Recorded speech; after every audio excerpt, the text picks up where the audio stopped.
15 நாள் மட்டும் தாங்கணும்னா ஒரு மோர் என்ன ஆட் பண்றீங்க?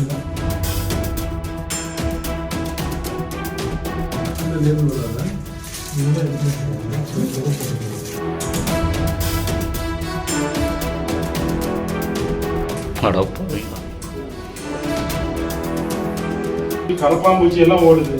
உங்க ஊர் பேரு தேனியாங்க, அது ஓடுறது பேர் என்னங்க? உணவு பாதுகாப்புத்துறை ஆணையர் அவர்கள் வந்து எல்லா டிஸ்ட்ரிக்ட்லேயும் வந்து இந்த மாதிரி ஏதாவது தயாரிப்பு நிறுவனங்கள் இருக்கா, அன்ஆத்தரைஸ்டாக இருக்காங்களா அப்படின்றத பார்க்க சொல்லி உத்தரவு போட்டாங்க. அதை பேஸ் பண்ணி நம்ம சென்னை முழுக்க வந்து இன்றைக்கி அந்த கம்பெனியோட பாட்டில்ஸ் எல்லாம் எங்கெங்கெல்லாம் சப்ளை பண்ணியிருக்காங்க அப்படின்ற மாதிரி நாங்கள் தேடிட்டு இருந்தோம். ஸோ அப்படி தேடிட்டு இருக்கும்பொழுது இந்த இடத்துல வந்து இந்த அன்ஆத்தரைஸ்டாக வந்து பார்த்திங்கன்னா இந்த 10 ரூபா பேக்கெட்டில் போட்டு விற்றுக்கிட்டு இருக்காங்க. சார் அவங்க ரொம்ப நாளாகவே இது விற்றுட்டு இருக்காங்க. ஸோ அது வந்து இந்த மாதிரி மெத்தடில் அவங்க ஆக்சுவலாக பண்ணக்கூடாது. அந்த இதெல்லாம் இன்றைக்கி வந்து கைப்பற்றியிருக்கோம். ஸோ இது வந்து குழந்தைங்க கைக்கு போகாமல் இது வந்து நாங்கள் தடுத்துருக்கோம். உணவு பாதுகாப்பு எவ்வளோ பொருள் இப்போ கைப்பற்றிருக்கீங்க சார்? எவ்வளோ இருக்குது இங்கே பாக்கெட்? இப்போது அதாவது சுமார் அதை கால்குலேட் பண்ணியிருக்கோம். கிட்டத்தட்ட ஒரு 35,000 ரூபாய் பக்கமாக உண்டான சரக்கு இருக்குது. அதை அப்படியே அவங்க வந்து சீல் பண்ணி நாங்கள் இருக்கோம். இது மாதிரி சென்னையில் நிறைய இடத்துல போகுது சார். அதாவது அடுத்த கட்ட நடவடிக்கை எப்படி இருக்கும்? அதான் இப்போ தான் நாங்கள் தொடர்ந்து பண்ணிகிட்டு இருக்கோம். அடுத்த கட்ட நடவடிக்கை இன்னும் தொடர்ந்து இருக்கும். இப்போ இன்னொன்று அண்ணா நகர்லலாம் நாங்கள் ஐடென்டிஃபை பண்ணி வச்சுருக்கோம். அது இன்றைக்கி நைட்டுக்குள்ளே நாங்கள் எல்லாமே ஃபுல்லாகவே இன்றைக்கி பண்ணிடுவோம். குறிப்பாக இந்த கம்பெனியில் வந்து என்ன மாதிரியான மெயின்டைன் பண்ணுறாங்க சார்? எப்படி கூல்ட்ரிங்க்ஸ் வந்து எந்த மாதிரி அளவுக்கு குவாலிட்டி இருக்கா, இல்லை உங்களோட ஆய்வில் எப்படி சார்? குவாலிட்டின்றதே கிடையாது. நீங்களே பார்த்தீங்க, ரொம்ப அசிங்கமாக இருக்குது. சும்மா பக்கத்துலேயே பாத்ரூம்லாம் பார்த்தீங்கன்னா இதாக இருந்தது. உள்ளுக்கார போகவே முடியல, எல்லாம் தரையில் போட்டு வச்சுருந்தாங்க. இந்த மாதிரி குவாலிட்டியான இதே கிடையாது. இந்த மாதிரியெல்லாம் வந்து FSSAI நாம்ஸ் பிரகாரம் பண்ணக்கூடாது. அப்படி ஏதாவது பண்ணுற இது மாதிரி பண்ணிகிட்டு இருந்தாங்க அப்படின்னா கண்டிப்பாக அவங்க மேலே வந்து நடவடிக்கை எடுக்கணும். உணவு பாதுகாப்பு 10 ரூபா ரொம்ப பொதுமக்கள் வாங்காதனால இவங்க ரெடி பண்ணுறாங்க. அதிகமாக குழந்தைங்க வந்து ஸ்கூல் முடிச்சுட்டு வெளியே வரும்போது வாங்கி சாப்பிட்றாங்க. அதுக்கு உணவுத்துறை சார்பாக நீங்கள் என்ன அறிவுரை? உணவு பாதுகாப்புத்துறை மூலமா நாங்கள் வந்து நிறையா விழிப்புணர்வு வந்து இதில் நம்ம கொடுத்துட்ருக்குறோம். இந்த 10 ரூபா மெயினாக அந்த 10 ரூபா கூல்ட்ரிங்க்ஸை பற்றி.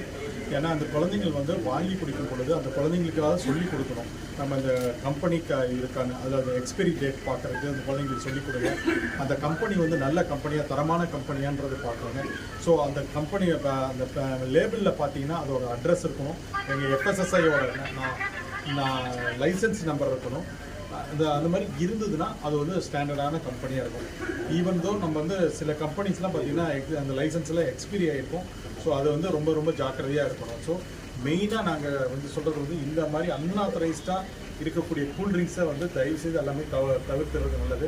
அப்படியே நம்ம குடிக்கணும்னு நினச்சோம்னா கொஞ்சம் நல்லா FSSAIயோட நாம்ஸ் பிரகாரம் இருக்கக்கூடிய அந்த லைசன்ஸ் இருக்கக்கூடிய நம்பருடைய அந்த மாதிரி கம்பெனி கூல்ட்ரிங்க்ஸாக வாங்கி குடிச்சோம்னா பரவாயில்ல.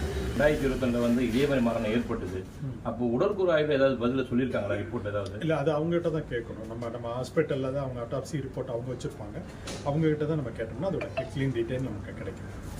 இப்போ நம்மளும் இந்த குழந்தைக்காக அட்டாப்சி ரிப்போர்ட்டை தான் வெயிட் பண்ணிட்டு இருக்கோம். ஏன்னா தொடர்ச்சியாக எல்லா மாவட்டத்துலேயும் பார்த்தோம்னா எங்களோட நியமன அலுவலர்கள் வந்து இது இன்னைக்கு தீவிரமாக இறங்கி இன்னைக்கும் நாளைக்கும் அதை பண்ணுறோம்.